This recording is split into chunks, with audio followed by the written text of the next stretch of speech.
มาทั้งอุบลเขาเจ้าไป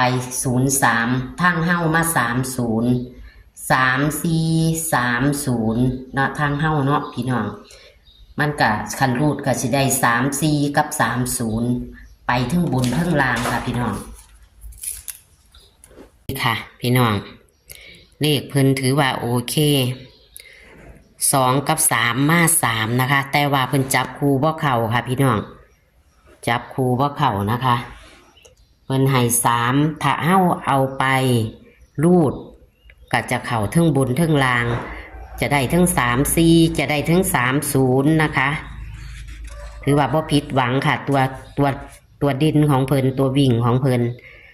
เอามื้อนี้วันที่19มิถุนายน69นะคะตำลาวนะคะเพิ่นก็วิ่ง2กับ3อีกคือเก่าล่ะพี่น้อง2กับ3เหมือนเดิม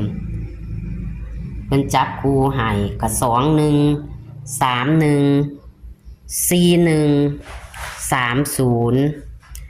40 11นะคะกันเบิ่นนะคะเพิ่นเน้น3